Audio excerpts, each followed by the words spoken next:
Are we ready? Ready! 5, 4, 3, 2, 1.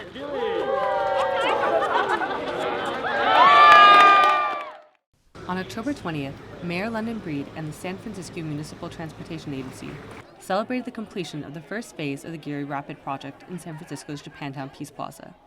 This project aims to improve safety in transit along Geary Boulevard, involving neighborhoods including Japantown. This was a community of mostly African Americans and Japanese Americans who lived together in harmony. I used to wonder why when I hung out at Japantown Bowl, no matter how badly we might have behaved, they never told us we had to leave. And it had a lot to do with the fact that we were a community. We were responsible for one another. We looked out and took care of one another, and we built bridges and had incredible relationships. The mayor's presence in Japantown came just 24 hours after news that the 131-room Hotel Buchanan would not be purchased by the city of San Francisco and converted into permanent housing for the homeless. Following months of community pushback, KHP Investments, the private equity firm behind the hotel, announced their decision to rescind their offer. The move surprised the community, but was nonetheless met with happiness and relief. In terms of the community, it's major. It's a major move. In terms of our Kimpton and stuff, it's smart. It's a marketing move. Smart, you know. We're listening to the community cooperation from this day forward. It's smart. City and county mayor didn't have to make a decision. Kimpton took him off the hook. This morning, people have been calling me and saying, "Oh, yokata," I'm so grateful. So, I think for them it's a relief. They were making a business decision, but in the end, part of their consideration was, this is a neighborhood and a community that we belong to, and we want to continue to be there and be on good terms. And that's a really wonderful thing for a corporation, business to do.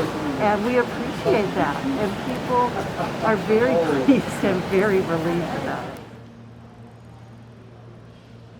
The property was equally important for city officials. The hotel would have significantly contributed towards Mayor London Breed's homelessness recovery plan, which aims to acquire 1,500 units by 2022. So we're really disappointed. I think that the loss in tourism dollars could have been easily replaced. The last official count in 2019 reported 8,035 homeless people in the city and 150,000 across California.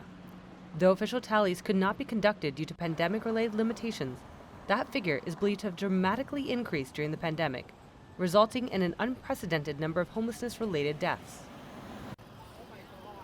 San Francisco officials responded by increasing their emergency efforts, launching Project Room Key. An initiative under Governor Gavin Newsom, the project looked to get medically vulnerable people experiencing homelessness into safe places during the pandemic.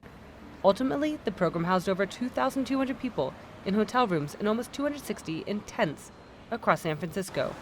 The program, which officials described as groundbreaking, was entirely funded by the federal government.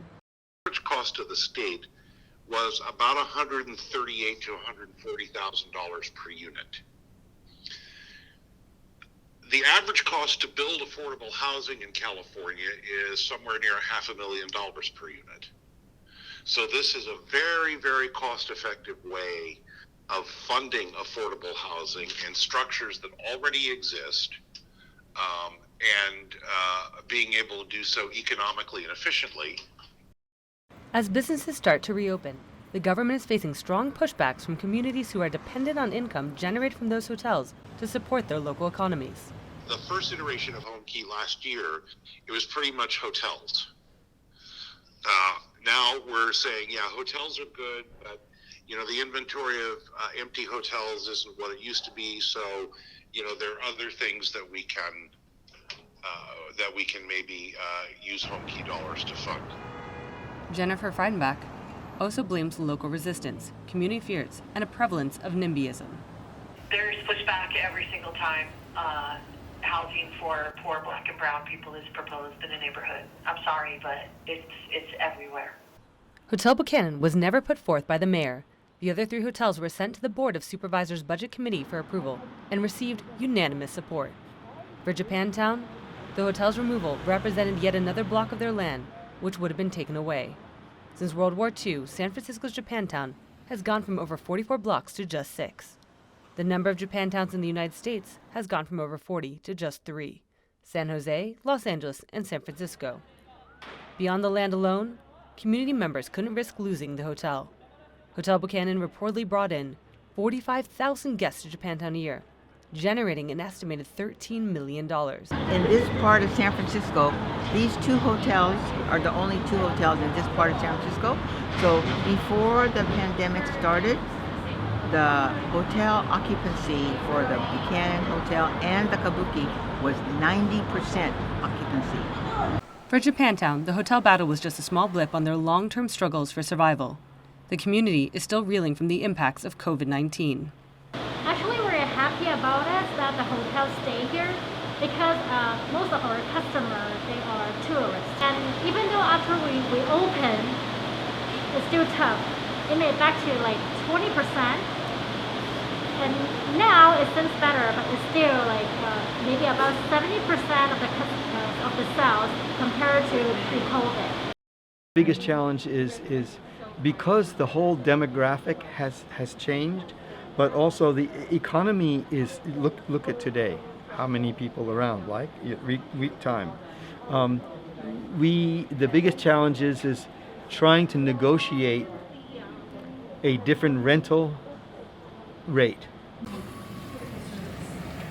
Just because the hotel is not for sale anymore, it doesn't mean that any work gets put on the side. I think even more so, we have to get this economic impact report put together to show not only our community but also the city, how it has affected, COVID has affected our small business. For the Peninsula Press, this is Misato Nakayama and Natasha Maki Jessen Peterson.